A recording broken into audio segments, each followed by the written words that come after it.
If you live, work, or play in downtown Bentonville, you'll notice a deliberate effort to embrace the connection between people and nature, whether it's on our trails, in our farmers markets and restaurants, embedded and celebrated in our art, or in future plans for green spaces in our downtown. We'll explore the balance of nature and business next on Downtown Now.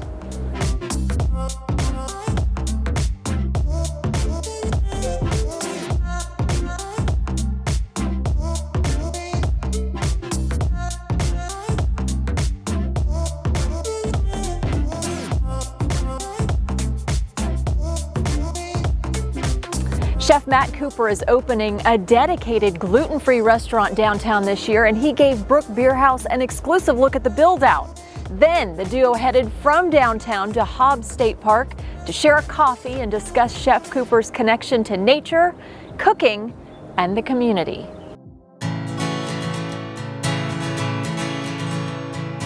Welcome to Natural. This is the series where we take featured locals out of downtown and into our natural state. When people first move to downtown Bentonville, their searches tend to include best spots to eat in Northwest Arkansas and best spots to go out on the trails in Northwest Arkansas. My featured local today, Chef Matt Cooper, is an expert in both of those fields. He knows a thing or two about good food, good people, the community, and the best trails. So today, we are getting an exclusive look at his new restaurant and concept in downtown Bentonville, and then we are going to go out into Hobbs State Park for a canoe trip where we're going to have more of a coffee conversation and get to know Chef Matt Cooper. So it is a jam-packed episode. Let's get started. So right now we're in what will be Confier. And obviously it's a construction site where people like Newell Development and stuff like that were good friends of mine. They were going to build this building and they said, we really want this beautiful space and this beautiful restaurant, and we'd love for you to do something. It's the culmination of almost 20-something years of my culinary career and my dedication to the community and to people, and it can go even deeper than that, right? We'll have a 200 square foot farm stand outside of the restaurant, but in the building, that will have local organic produce, meats, and some organic things and some little grab and go, and then potentially some farm boxes later on, not only for the tenants, but for the community as well.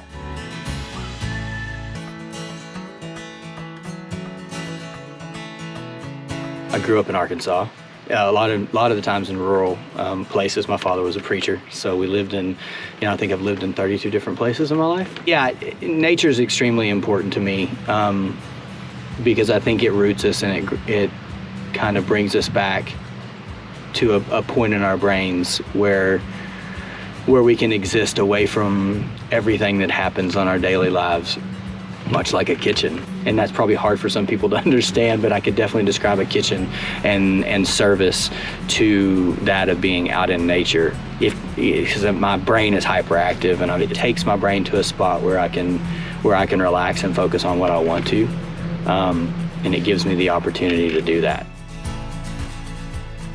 Confier will be 100% gluten-free. I'm celiac. There's something missing from the community, right? I didn't want to just open another restaurant. Opening something that's needed, right? I don't want to compete with all my friends who are chefs that are we're trying to move this community together and forward. And Northwest Arkansas has this amazing culinary community, and they're pushing food forward, and we're really trying to develop the conversation between farmers and chefs and the community and the farmers market, and really elevate us all together and to where it's beneficial for all parties. And I think that's really great that we have the opportunity to do that. We'll keep you posted on the progress of Confier, and make sure to follow Chef Matt Cooper on social media for updates. Reconnecting with the natural state can happen downtown or just a short trip away from our city center. Airship at the Homestead, it's really only minutes away from right here, but once you walk, jog, or ride to this cafe hideaway in the woods, you'll feel like you're hours away from the hustle and bustle of the city. When you see people coming down a trail and they don't know that there's a cafe around the corner, and you see them turn this corner and they go, and they're just like super surprised, and then they're happy, and they come up and they go, what is this? It's not your everyday coffee shop. It's not located in our bustling downtown, and it doesn't have interior seating. But when you walk up to the new Airship at Homestead, What you do experience can only be described as unwinding, de-stressing, breathing easy, and feeling one with nature. It's easy just to come park and take that minute to get that fresh air, to get that sunshine, to move your body, and then come to a place where you get to enjoy some good food and good coffee and good drinks and some good community outside to just wake your body up. From the architecture design of Moda's studio to the small touches like swings and a rooftop patio, this cafe is intentionally designed to put customers back in touch with the simpler side of life. The idea is that it integrates into the landscape here and just sort of fits in. If you look out from the porch down below, it kind of frames the valley, and you look out and you see a couple of old barns and the creek going through the valley, and it's just meant to give you a perspective of the natural world here.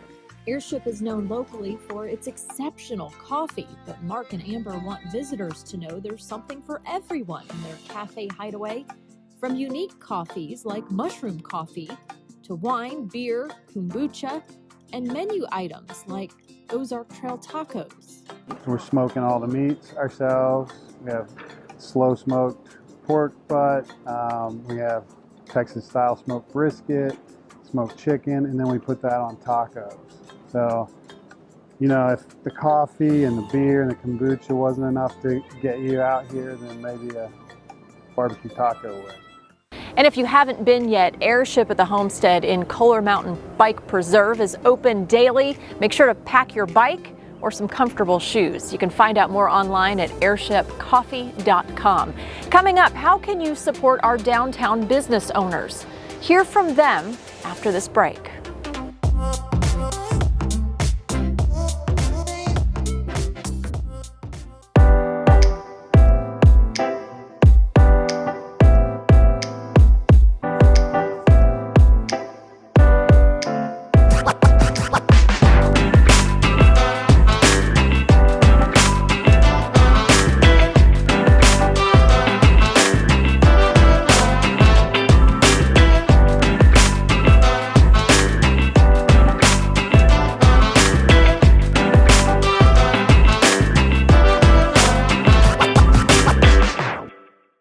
Home is a place we've all seen a little too much of these past few months. But home was all we had. So as we go back out into the big wide world, maybe we'll return with a new appreciation for the place that kept our loved ones safe and close beside us. Because even after 114 years in the business of home, one thing is more clear than ever. When home is all you have, you certainly have a whole lot.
The business owners you're about to meet in our next segment are resilient, determined, and passionate. Plus, they're tough. As we mark 2 years of navigating hurdles brought on by the pandemic, we wanted to give them a platform to share with you what it's like to own a business in our downtown. We encourage them to share the good, the challenges, and the ways you can step up and help them.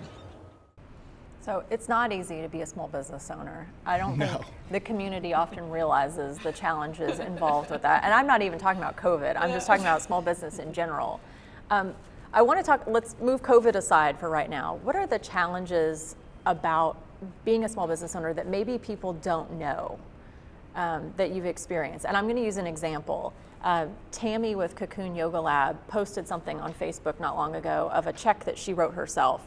For the first time, she paid herself out of her business $48. Mm-hmm. And that was a monumental moment where she actually made an income. I don't think people realize that. So tell me maybe a challenge that you've experienced that maybe the community doesn't see. Long work days, no sleep. At the end of the day, it doesn't matter if you get paid because other bills are paid. And you want the people that work with you and for you to eat first. I mean, that's the first priority, is to support the people that support you and believe in the vision and dream that you created. So. Lynn, I think you can probably agree with the long work hours. Yeah.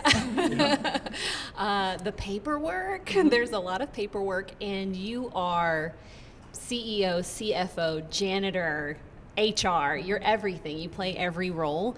So, which I love that, because I get to get very close with my people. But at the same time, there's not really a whole lot of other people to fall back on. I have a great manager and a great program director, but it's me that's responsible for everything. And you pay a fee for just about every single thing, all the franchise fees and the different things that add up that people don't understand, that's what's behind your cost as well.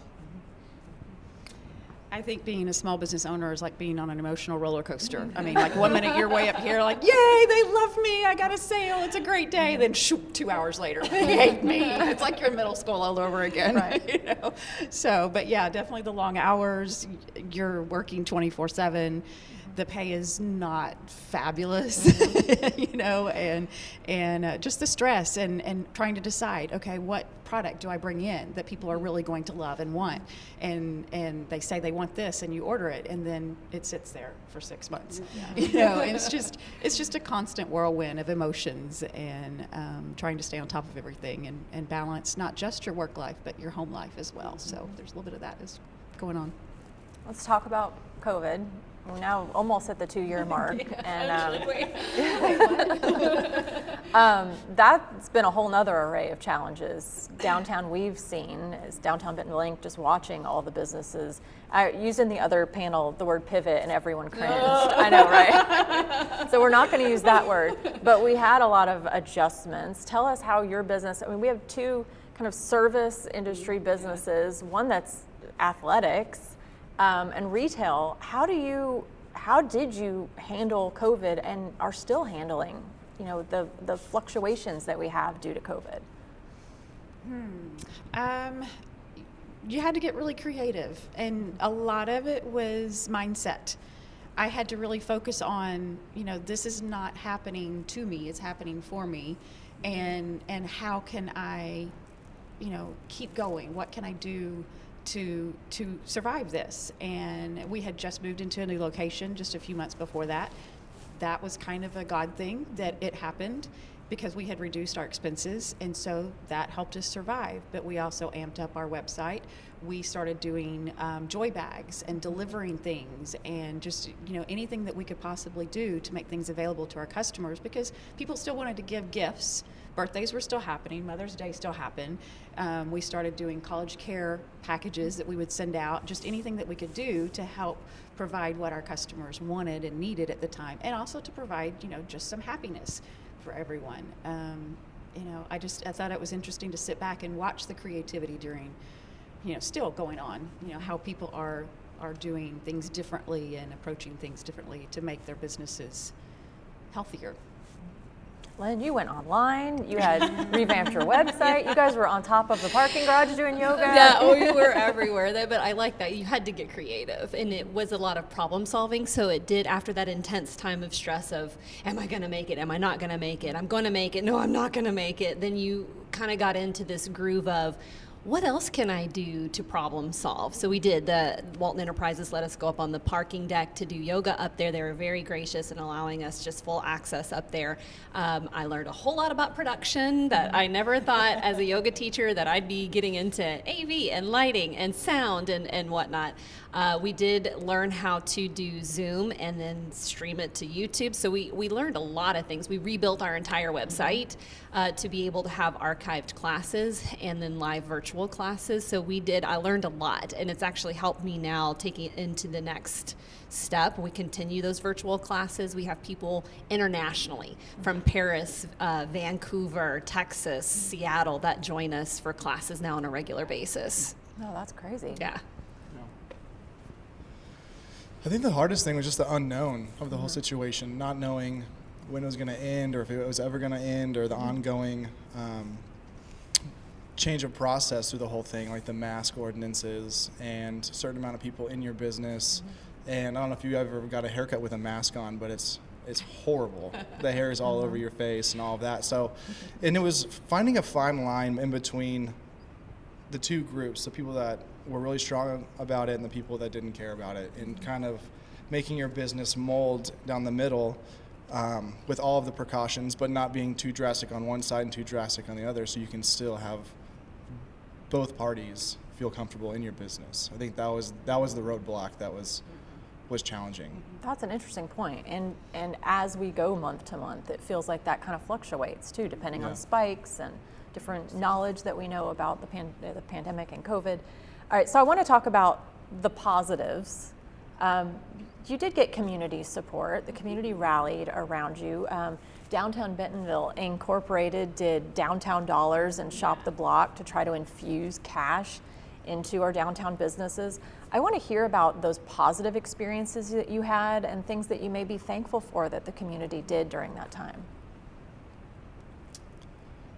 The community was super supportive. The mayor came over and congratulated us opening during this time. And the clientele that we carried from other shops, with the barbers coming from different places, it was awesome to see how excited they were for us to be open and be able to do what we love to do. And just continued support throughout the last 2 years has just grown. We've probably seen 40 to 50 new faces just from word of mouth and things like that. So it's just been awesome. LYNN? I know that our core community got a lot stronger because everybody went through hard times and difficulty. It seems like this pandemic as a whole changed the entire country and what we really value. And I know that the people who have been with us for a long time or who came on board and have still been with us really strengthened their relationships with each other and began to understand and see that it's about people. So that was an incredible positive. Like, we've had community like never before in our location, and they've really come together to help support me as an individual and just us as a business. I think that there were a lot of blessings, and I think that people are really supporting small business more than ever before, and that's the biggest blessing of all. We had, Big Frog that put out the T-shirts with the logos that people could buy to support, and then they gave a portion of those proceeds to the small business. The Downtown Dollars was huge. It helped us, many days that we might not have had as many sales, and because of that brought people out to help support us as well. It helped them. Gave them a little bit extra spending money that maybe they didn't have, and it helped us with our sales. And then there was also, I forget the organization that did it, but there was a push for buying gift cards from the small businesses and downtown. Yes, yep. Yes, that was fabulous. And so I feel like, the support has really been there from our community for our small businesses, and that continues today. Does it continue? Do you feel like support, peaked in 2020, we were all like, on heightened alert, and has it gone down? What's the call to action for the community now? Like, because we're still going through this, and it does ebb and flow. How can the city, how can downtown Bentonville, how can the chamber, how can just the community in general, how can we continue to help and support? I feel like it is still strong. There is an ebb and flow, especially in retail. January is always, a low month when people are not out shopping as much. The weather's not great. People are sick. People have spent their money at Christmas, and maybe they've started a resolution of not spending money as well. So we always see a dip in sales in January. That's normal. But I do feel that people, they're still coming in and saying, I really want to support small. I want to shop small. And there are ways that you can support us that maybe aren't necessarily with spending money. You can support us on social media.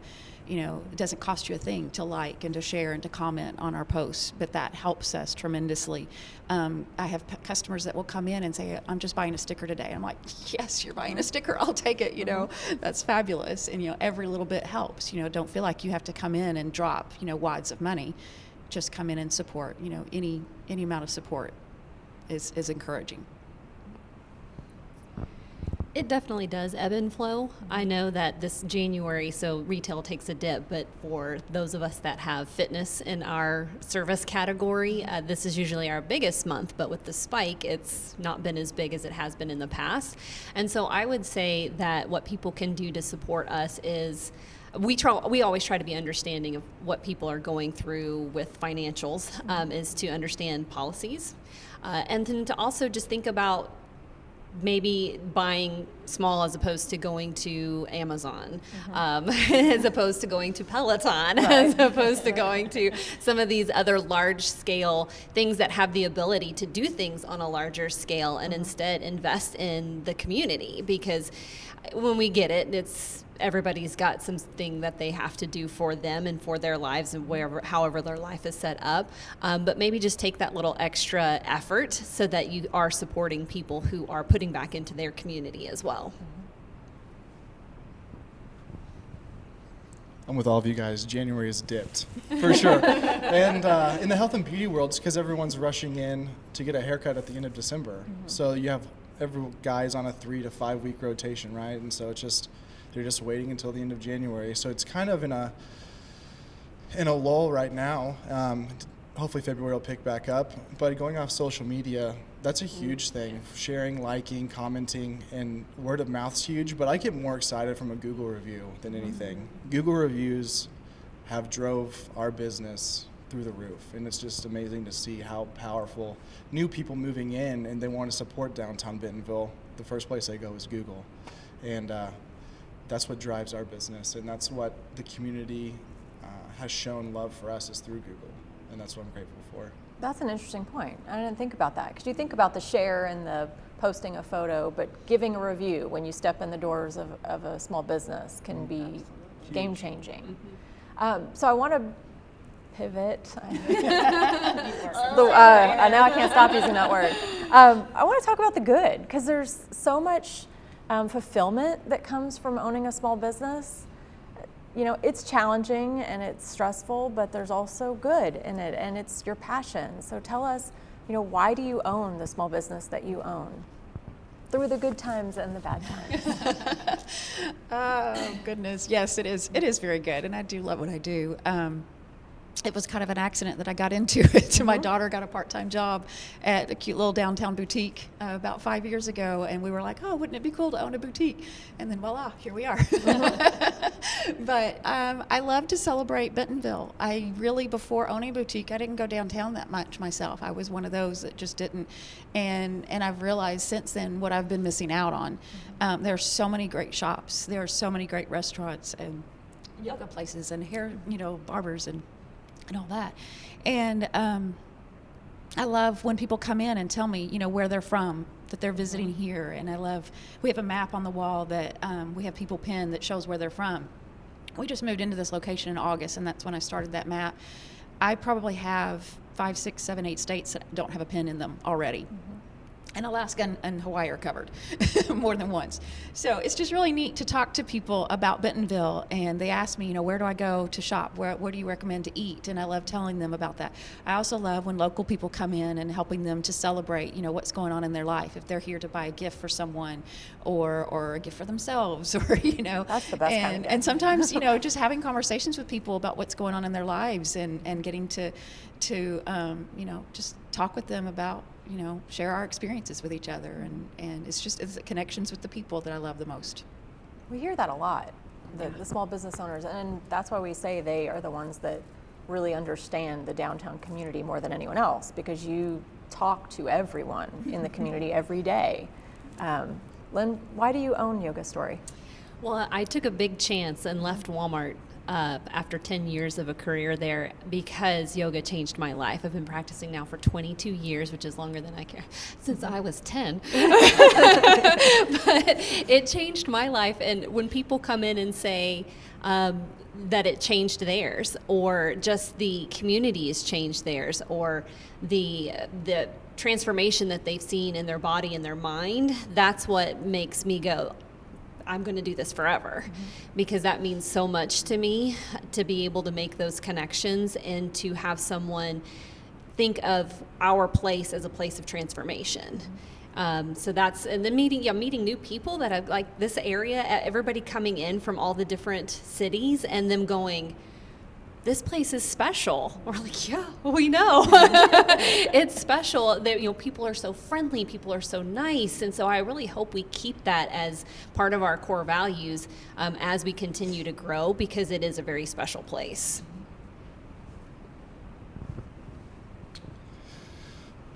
I own Illume Barber Shop because I've always loved art. I've always loved fashion.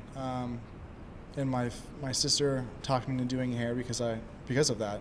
And the coolest part of owning a barber shop is, or like any hair salon, it's just the therapeutic aspect of no matter what kind of day you had, you get to come in and just sit down. It may be you're only 30 minutes to an hour, you get to sit down. And seeing the change in people's demeanor when they leave because you've made a picture that they brought in that they never thought they could have a reality because they've always wanted something like that. And it's like just a self-confidence boost, and that's the greatest thing about being in the health and beauty industry, is just seeing people's whole demeanor change or their whole attitude just shift in a short 30-minute time frame. Thanks for watching, and before we go, let's all do 3 things to help our downtown small business owners. Number 1, be intentional in our local purchases. Grab a gift or meal downtown this weekend. Number 2, share a photo from your favorite local business on all your social media accounts. And number 3, write a kind review on Google or Yelp. Great reviews can be the tipping point to gain new customers or clients. Thanks for supporting downtown, and thanks for watching our show. You can catch us every Saturday morning at 8:30 a.m. right here on KNWA, and you can learn more at downtownbentonville.org.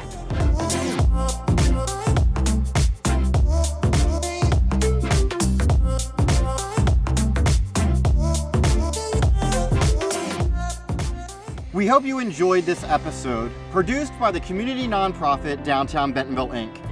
Our team works year-round to build and promote a welcoming and lively downtown Bentonville through experiences, education, and storytelling.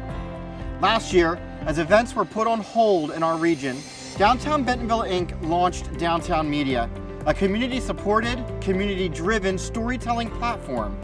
You can see our videos on social media, before movies at Skylight, and right here on KNWA. If you would like to learn more about DBI and Downtown Media, or be featured in one of our storytelling projects, or support us in an upcoming year, please visit downtownbentonville.org.